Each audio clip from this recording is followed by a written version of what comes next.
Welcome प्यारे साथियों, ITI education YouTube channel में आप सभी का स्वागत है। मैं विनोद सिंह आज बात करने जा रहे हैं जिस टॉपिक पे, उस टॉपिक का नाम है सेल एवं बैटरी, जो कि महत्वपूर्ण टॉपिक है।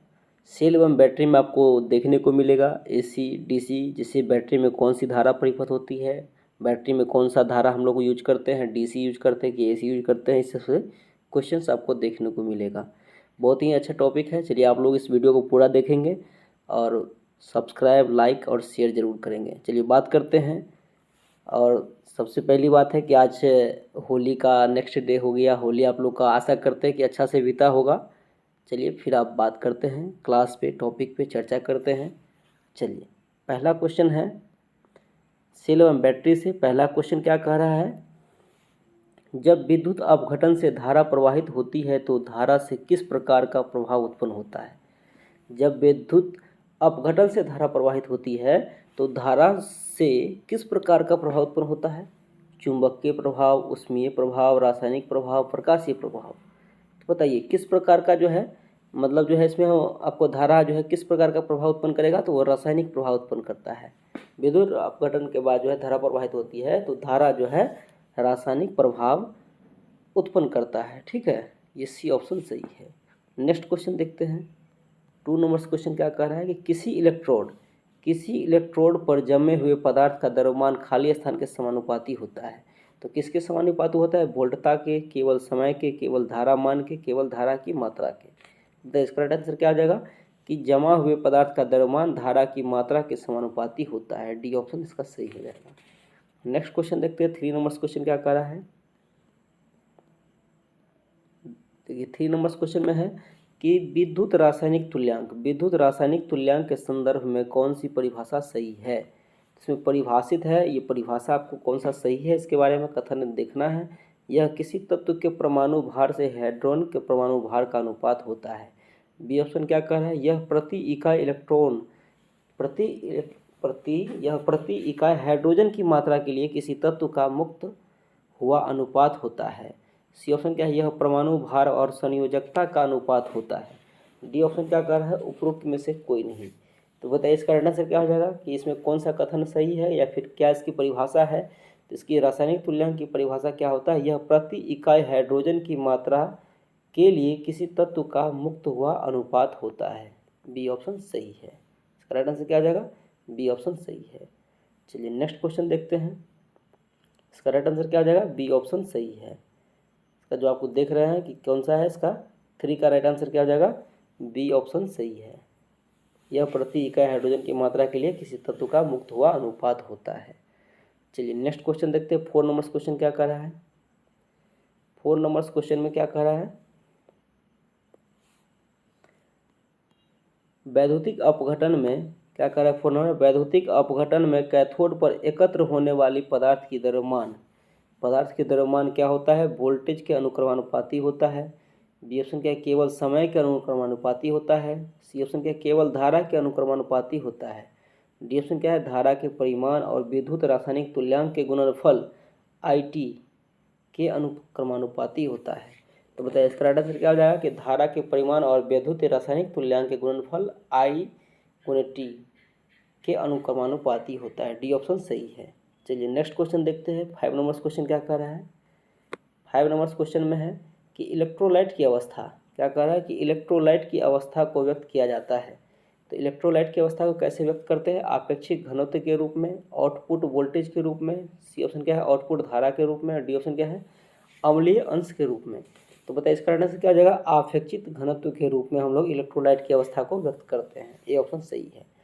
नेक्स्ट क्वेश्चन देखते हैं कि किसी विद्युत अपघटन से 1 कूलाम विद्युत से निपेक्षित पदार्थ की मात्रा को खाली स्थान कहते हैं। क्या कहते हैं, विद्युत की मात्रा कहते हैं, विद्युत रासायनिक तुल्यांक कहते हैं, विद्युत आवेश होता है, या फिर क्या कहते हैं, विद्युत रासायनिक व्यंजक कहते हैं। तो इसका राइट आंसर क्या आ जाएगा कि विद्युत जो हम लोग निक्षेपित पदार्थ होते हैं, निक्षेपित पदार्थ की मात्रा को हम लोग विद्युत रासायनिक तुल्यांक कहते हैं। इसका राइट आंसर क्या आ जाएगा, बी ऑप्शन सही है। चलिए नेक्स्ट क्वेश्चन देखते हैं। 7 नंबर क्वेश्चन क्या कर रहा है, विद्युत अपघटन में आसुत जल का प्रयोग ही क्यों किया जाता है। तो विद्युत अपघटन में हम लोग आसुत जल का ही प्रयोग क्यों करते हैं, यह स्थानीय क्रिया को रोकता है। अथवा मंद कर देता है। बी ऑप्शन क्या कर रहा है, यह विद्युत रासायनिक क्रिया की गति को बढ़ा देता है। सी ऑप्शन क्या क्या है, यह विद्युत अपघटन के अपेक्षित घनत्व को बढ़ाता है। डी ऑप्शन क्या कह रहा है कि यह दुक्षादन अपघटन को रोकता है। तो बताइए इसका राइट आंसर क्या हो जाएगा कि विद्युत अपघटन में अशुद्ध जल का प्रयोग हम लोग इसलिए करते हैं क्योंकि यह स्थानीय क्रिया को रोकता है अथवा मंद कर देता है। क्या करता है, स्थानीय क्रिया को रोकता है और उसका जो है गति को क्या करता है, मंद कर देता है। ए ऑप्शन सही है। चलिए नेक्स्ट क्वेश्चन देखते हैं। 8 नंबर क्वेश्चन क्या कर रहा है। 8 नंबर में है कि बैटरी के विद्युत अपघटन की अवस्था खाली स्थान के पदों में जांच की जाती है। तो किसके पदों में, धारा मान के, अपेक्षित घनत्व के, अम्लीय अंश के और आउटपुट वोल्टेज के।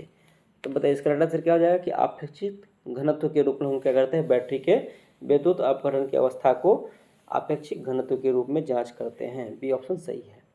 नेक्स्ट क्वेश्चन देखते हैं। 9 नंबर क्वेश्चन क्या कर रहा है कि विद्युत अपघटन की विधि में मुक्त या एकत्रित पदार्थ का द्रव्यमान खाली स्थान के समानुपाती होता है। तो किसके समानुपाती होता है, धारा व समय, वोल्टेज व प्रतिरोध, आंतरिक प्रतिरोध, प्लेट की विशिष्ट प्रतिरोध। तो बताइए किसके समानुपाती होता है, तो ये जो है आपको धारा और समय के समानुपाती हो जाएगा। ये ऑप्शन सही है। नेक्स्ट क्वेश्चन है, देखिए 10 नंबर क्वेश्चन क्या कर रहा है कि विद्युत अपघटन विधि में निक्षेपित द्रव्यमान m की गणना करने के लिए कौन सा सूत्र से लगाया जाता है। तो कौन सा सूत्र लगाया जाता है, m बराबर IT, मतलब क्या हो जाएगा, मास बराबर क्या होता है, द्रव्यमान को निकालेंगे तो धारा गुने समय। बी ऑप्शन क्या कह रहा है कि मास बराबर ZIT कह रहा है। और फिर क्या कह रहा है, सी ऑप्शन क्या है, m बराबर ZT/I। फिर डी ऑप्शन क्या कह रहा है कि m बराबर I गुने T/Z। तो बताइए इसका राइट आंसर क्या हो जाएगा कि m बराबर ZIT। इसका राइट आंसर क्या हो जाएगा, m बराबर ZIT। बी ऑप्शन सही है। चलिए नेक्स्ट क्वेश्चन देखते हैं। 11 नंबर क्वेश्चन में क्या कह रहा है, प्राथमिक सेल के इलेक्ट्रोलाइट में उपस्थित अशुद्धियों के कारण सेल की प्लेट में आंतरिक शॉर्ट सर्किट उत्पन्न हो सकता है, जो क्या कहलाता है। तो विध्रुवण कहलाता है, विद्युत विच्छेदन होता है। सी ऑप्शन क्या है, स्थानीय क्रिया होती है। डी क्या है, ध्रुवण होती है। तो स्थानीय सेल में जो इलेक्ट्रोलाइट की उपस्थिति अशुद्धियों के कारण जो सेल की प्लेट में आंतरिक शॉर्ट सर्किट उत्पन्न होता है, उसको हम लोग क्या कहते हैं, उसको हम लोग क्या कहते हैं, विद्युत विच्छेदन कहते हैं। जो शॉर्ट सर्किट में जो है शॉर्ट सर्किट उत्पन्न हो सकता है, उसको हम लोग विद्युत विच्छेदन कहते हैं। इसका राइट आंसर है बी ऑप्शन सही है। नेक्स्ट क्वेश्चन देखते हैं। 12 नंबर क्वेश्चन क्या कह रहा है कि ये इसमें आपको जो है सेल बैटरी के बारे में दिया गया है। इसमें आपको पहचानना है, क्या कर रहा है, चित्र में दर्शाए गए सेल के अवयवों को मिलान कीजिए। तो कौन सा सेल क्या कर रहा है, इसमें मिलान करना है। ठीक है, चलिए देखिए इसमें क्या है, चित्र में दिए गए सेल का अवयवों का मिलान कीजिए। तो अमोनियम क्लोराइड घोल, कार्बन एनोड, जिंक कैथोड, कांच का पात्र और मैग्नीज डाइऑक्साइड। तो इसमें मिलाना है कि आपको कौन कूट का प्रयोग करेंगे हम लोग। इसका राइट आंसर क्या आ जाएगा, इसमें हमको पहले मिलान करना है। मिलाइए कूट को, देखिए इसमें जैसे कि मान लीजिए आपको अगर मिलाना है तो एक का क्या हो जाएगा, एक का किस कूट के साथ मिलाएंगे, इसमें कूट दिया हुआ है।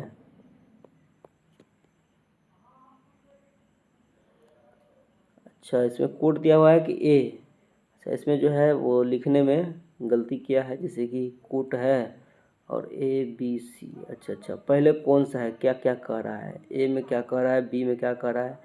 अच्छा, इसमें फिगर ए में जैसे क्या कह रहा है, देखिए इसमें जैसे कि यहाँ पे ए के बारे में क्या है, ए क्या कह रहा है, इसका कौन सा कथन होगा, ए का है। जैसे ए का क्या हो जाएगा, ए का हो जाएगा आपको कार्बन एनोड। ये जो है, ये जो छड़ होती है कार्बन एनोड की होती है। किसकी होती है, कार्बन एनोड की होती है, कार्बन एनोड की होती है। मतलब ये हो जाएगा दूसरा। ठीक है, इसका क्या हो जाएगा, दूसरा सही है।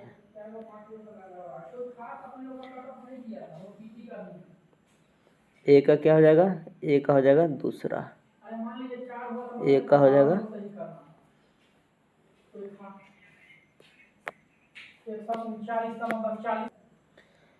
जैसे इसमें ए का क्या हो जाएगा, ए का हो जाएगा दूसरा।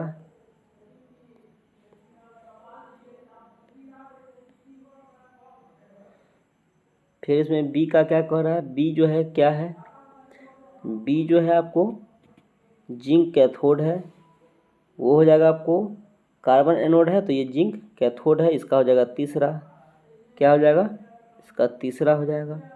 फिर सी क्या कह रहा है, तो सी कह रहा है कि आपको जो है मैग्नीज डाइऑक्साइड है, मैग्नीज डाइऑक्साइड, इसमें सी में क्या हो जाएगा, चौथा, सी में चौथा हो जाएगा,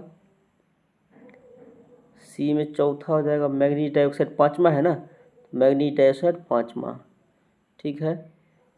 फिर इसमें जैसे डी क्या कह रहा है, तो डी कह रहा है इसमें आपको अमोनियम क्लोराइड का घोल है, इसमें क्या मिला रहता है, अमोनियम क्लोराइड का इसमें घोल मिला होता है, तो ये हो जाएगा पहला, मतलब पहला क्या है, अमोनियम क्लोराइड, ये ऑप्शन सही है।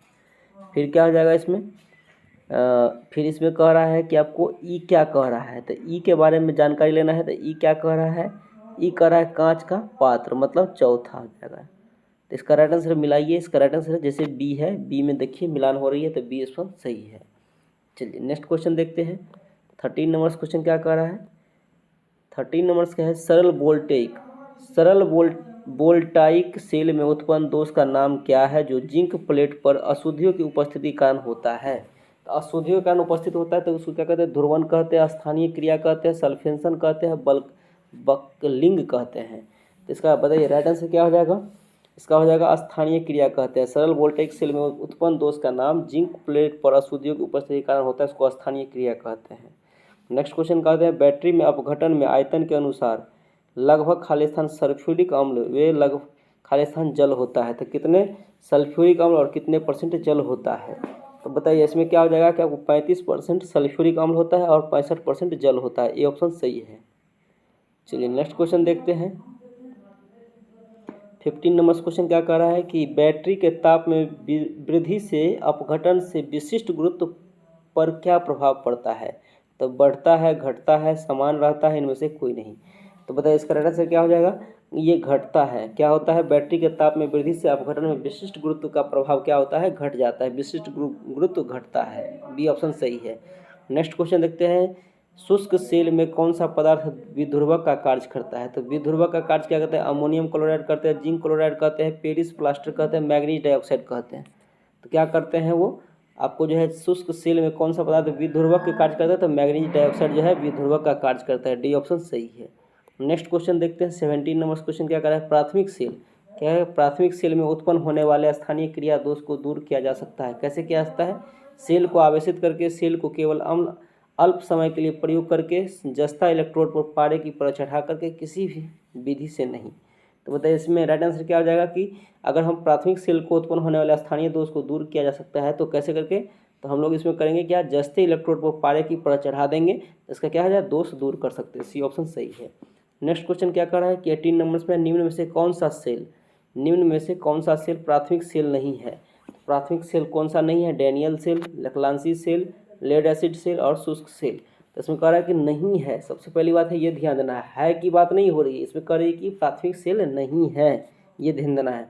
तो आपको जैसे डेनियल सेल क्या है, प्राथमिक है, लेक्लांसी सेल प्राथमिक है, शुष्क सेल प्राथमिक है, लेकिन लेड एसिड सेल क्या है, ये प्राथमिक सेल नहीं है, सी ऑप्शन सही हो जाएगा।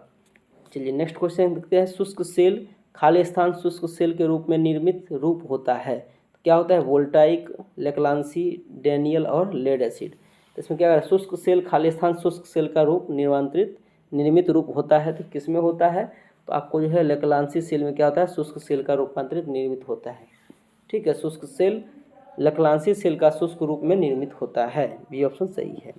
नेक्स्ट क्वेश्चन देखते हैं। 20 नंबर क्वेश्चन क्या कह रहा है कि शुष्क सेल में ऊर्जा परिवर्तित होता है। तो शुष्क सेल में ऊर्जा किसमें परिवर्तित होती है, तो रासायनिक ऊर्जा से यांत्रिक ऊर्जा में, रासायनिक ऊर्जा से वैद्युतिक ऊर्जा में, वैद्युतिक ऊर्जा से रासायनिक ऊर्जा में, डी ऑप्शन क्या है, वैद्युतिक ऊर्जा से चुंबकीय ऊर्जा में। तो बताइए इसका राइट आंसर क्या हो जाएगा कि शुष्क सेल जो है परिवर्तित करते हैं रासायनिक ऊर्जा से वैद्युत ऊर्जा में, बी ऑप्शन सही है। शुष्क सेल में ऊर्जा रूपांतरित होता है रासायनिक ऊर्जा से वैद्युत ऊर्जा में। नेक्स्ट क्वेश्चन देखते हैं। 21 नंबर क्वेश्चन क्या कह रहा है कि प्राथमिक सेल में पोलराइजेशन मतलब ध्रुवाच्छादन को किस क्रिया द्वारा दूर किया जा सकता है। तो सेल के इलेक्ट्रोड पर आलेपन से, रासायनिक क्रिया से, सेल के विसर्जन से सेल को नष्ट करके। तो बताइए इसका राइट आंसर क्या हो जाएगा कि रासायनिक क्रिया से हम लोग क्या करते हैं, पोलराइजेशन को कम करते हैं। बी ऑप्शन सही है। नेक्स्ट क्वेश्चन देखते हैं, कथन बेसिस क्वेश्चन है। 22 नंबर क्वेश्चन क्या कर रहा है, इसमें कथन है, आपको कथन बेसिस क्वेश्चन है कि कथन प्रथम कह रहा है कि द्वितीयक सेल का विद्युत वाहक बल कम होता है।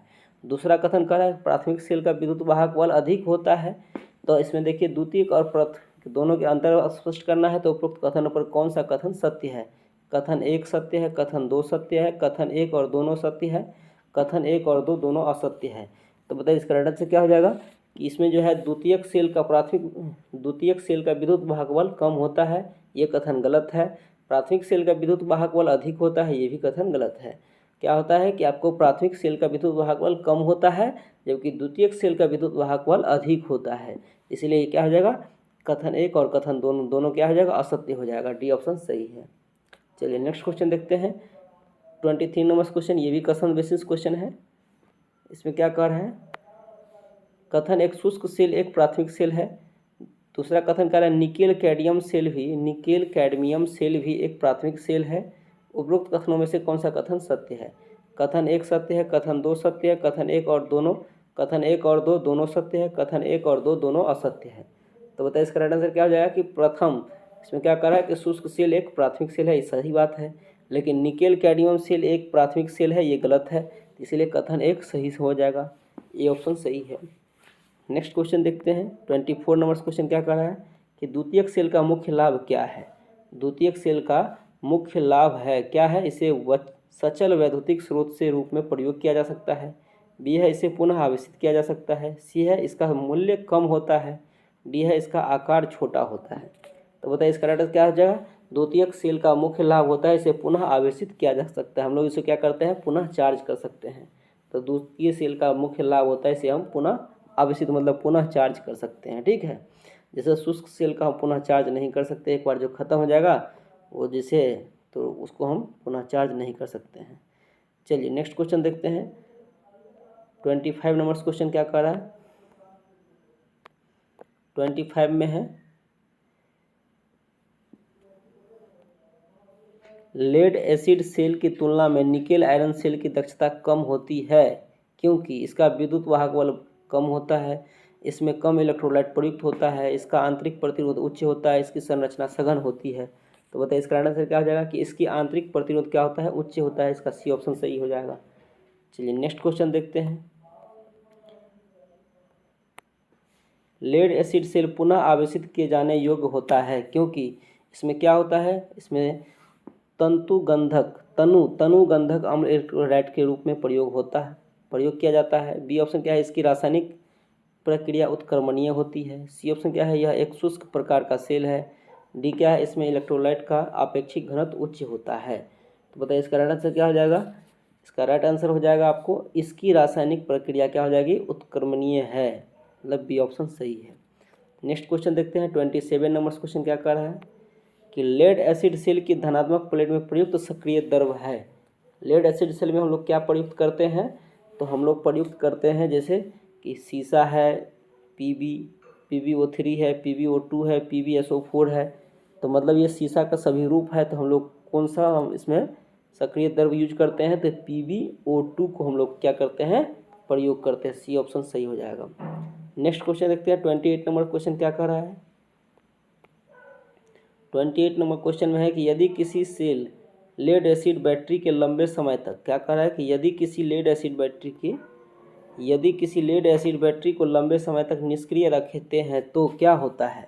तो बैटरी का ओवर चार्ज कर देना चाहिए, इलेक्ट्रोलाइट निकाल देना चाहिए, प्लेट्स को आसुत जल से धो देना चाहिए, बैटरी को इलेक्ट्रोलाइट निकालकर बैटरी को सुखाकर शुष्क ठंडे व स्वच्छ स्थान पर सुरक्षित रख देना चाहिए। अगर हम लेड एसिड बैटरी को लंबे समय तक अगर हम चार्ज नहीं करते हैं तो क्या करना चाहिए, तो उस समय में हमको क्या करना चाहिए कि बैटरी का इलेक्ट्रोलाइट निकाल कर बैटरी को सुखाकर शुष्क व ठंडे स्वच्छ स्थान से सुरक्षित रख देना चाहिए। ये डी ऑप्शन सही हो जाएगा। निष्क्रिय जब हो जाएगा तो निष्क्रिय रखना हो तो इसके लिए हम ये सब काम करेंगे तो बैटरी हमारा क्या हो जाएगा, सुरक्षित रहेगा। नेक्स्ट क्वेश्चन देखते हैं, 29 नंबर क्वेश्चन क्या कह रहा है कि चार्जिंग के समय क्या कह रहा है कि चार्जिंग के समय लेड एसिड सेल विद्युत ऊर्जा को परिवर्तित करता है। तो चार्जिंग के समय लेड एसिड सेल जो है विद्युत ऊर्जा को किस में परिवर्तित करते हैं, तो उसमें ऊर्जा में करते हैं, रासायनिक ऊर्जा में करते हैं, प्रकाश ऊर्जा में करते हैं, यांत्रिक ऊर्जा में करते हैं। तो किस में करते हैं, रासायनिक ऊर्जा में करते हैं। चार्जिंग के समय लेड एसिड सेल जो है विद्युत ऊर्जा को रासायनिक ऊर्जा में परिवर्तित करते हैं। नेक्स्ट क्वेश्चन है, लेड एसिड सेल का सक्रिय पदार्थ एक्टिव मटेरियल होता है, क्या होता है, लेड पेरोक्साइड होता है, स्पंजी लेड होता है, तनु गंधक का अम्ल होता है, ये सभी होता है। तो बताइए इसका राइट आंसर क्या आ जाएगा। लेड एसिड सेल में जो है हम लोग क्या करते हैं, इन सभी का प्रयोग करते हैं। डी ऑप्शन सही हो जाएगा। नेक्स्ट क्वेश्चन देखते हैं 31 नंबर क्वेश्चन क्या कर रहा है कि निम्न प्रक्रिया में गैसिंग संपन्न होता है, किसमें होती है, शुष्क सेल की डिस्चार्जिंग प्रक्रिया में होती है, लेड एसिड सेल की डिस्चार्जिंग प्रक्रिया में होती है, लेड एसिड सेल की चार्जिंग प्रक्रिया में होता है, उपरोक्त में से कोई नहीं। तो बताइए इसका राइट आंसर क्या हो जाएगा, लेड एसिड सेल की चार्जिंग प्रक्रिया में होती है। सी ऑप्शन सही है। नेक्स्ट क्वेश्चन देखते हैं, लेड एसिड सेल के लिए इलेक्ट्रोलाइट तैयार किया जाता है। लेड एसिड सेल के लिए इलेक्ट्रोलाइट तैयार किया जाता है क्योंकि क्या होता है, हाइड्रोक्लोरिक अम्ल को जल में घोलकर, सल्फ्यूरिक अम्ल को जल में घोलकर, सी ऑप्शन क्या है, जल में हाइड्रोक्लोरिक अम्ल को घोलकर, डी ऑप्शन क्या है, जल में सल्फ्यूरिक अम्ल को घोलकर। लेड एसिड सेल को जो हम लोग तैयार करते हैं वो कैसे करते हैं, तो इसमें हम लोग क्या क्या मिलाते हैं, सल्फ्यूरिक अम्ल और क्या करते हैं, जल को घोल करके, सल्फ्यूरिक अम्ल में जल को घोल करके हम लोग क्या करते हैं, लेड एसिड सेल की इलेक्ट्रोलाइट तैयार करते हैं। बी ऑप्शन सही है। चलिए नेक्स्ट क्वेश्चन देखते हैं 33 नंबर क्वेश्चन क्या कर रहा है कि एक लेड एसिड बैटरी में ऋणात्मक प्लेट का पदार्थ होता है। तो ऋणात्मक प्लेट का पदार्थ क्या होता है, लेड सल्फेट, कार्बन क्षार, निकेल क्रोमियम, शुद्ध लेड। तो इसमें क्या हो जाएगा, लेड एसिड बैटरी में ऋणात्मक प्लेट जो होता है वो शुद्ध लेड के, शुद्ध शीशे के बने होते हैं। ठीक है, चलिए नेक्स्ट क्वेश्चन देखते हैं 34 नंबर क्वेश्चन क्या कर रहा है, चित्र में एक्स इंगित लेड एसिड सेल के भाग का नाम क्या है। तो इस यहाँ एक्स जो प्रदर्शित है इस भाग का नाम पूछ रहा है। तो धनात्मक इलेक्ट्रोड, ऋणात्मक इलेक्ट्रोड सेल, इसमें क्या कह रहा है कि चित्र एक्स के द्वारा इंगित लेड एसिड सेल का भाग नाम बताना है, मतलब इस भाग के बारे में हमको बताना है। तो धनात्मक इलेक्ट्रोलाइट है, ऋणात्मक इलेक्ट्रोलाइट है, सेल कॉन्ट्रैक्टर है, टर्मिनल पोस्ट है। तो बताइए जो ये इंडिकेट कर रहा है वो क्या इंडिकेट कर रहा है, तो ये जो इंडिकेट कर रहा है टर्मिनल पोस्ट कर रहा है। डी ऑप्शन सही है। नेक्स्ट क्वेश्चन देखते हैं 35 नंबर क्वेश्चन क्या कर रहा है, यदि लेड एसिड सेल को लंबे समय तक चार्ज नहीं किया जाए तो उस स्थिति में सेल में कौन सा दोष उत्पन्न होगा। तो अगर हम लंबे समय तक चार्ज नहीं करेंगे लेड एसिड सेल को तो उसमें क्या दोष उत्पन्न हो सकता है, तो संक्षारण होगा, बकलिंग होगा, कठिन सल्फेशन होगा और ध्रुवण होगा। तो बताइए इसका राइट आंसर क्या हो जाएगा कि हम लोग अगर लंबे समय तक चार्ज नहीं करेंगे तो उसमें कठिन सल्फेशन हो जाएगा, कठिन सल्फेशन हो जाएगा। सी ऑप्शन सही है। नेक्स्ट क्वेश्चन देखते हैं 36 नंबर क्वेश्चन क्या कह रहा है कि लेड एसिड सेल या बैटरी में क्या कह रहा है कि लेड एसिड सेल या बैटरी में किस इलेक्ट्रोलाइट का प्रयोग किया जाता है। तो पोटेशियम हाइड्रोक्साइड को करते हैं, KOH जिसको कहते हैं, एल्युमिनियम क्लोराइड को कहते हैं NH4Cl, और डाइल्यूट सल्फ्यूरिक एसिड कहते हैं H2SO4 को कहते हैं, एल्काइन सॉल्यूशन कहते हैं, एल्काइन सॉल्यूशन प्रयोग करते हैं। तो इसका राइट आंसर क्या हो जाएगा कि हम लोग जो है इसमें लेड एसिड सेल या बैटरी में इलेक्ट्रोलाइट के रूप में प्रयोग करते हैं डाइल्यूट सल्फ्यूरिक एसिड को। सी ऑप्शन सही हो जाएगा, डाइल्यूट सल्फ्यूरिक एसिड को हम लोग प्रयोग करते हैं। चलिए नेक्स्ट क्वेश्चन देखते हैं 37 नंबर क्वेश्चन क्या कर रहे हैं, लेड एसिड बैटरी के टर्मिनल क्या है कि लेड एसिड बैटरी के टर्मिनल किस धातु से बनाए जाते हैं।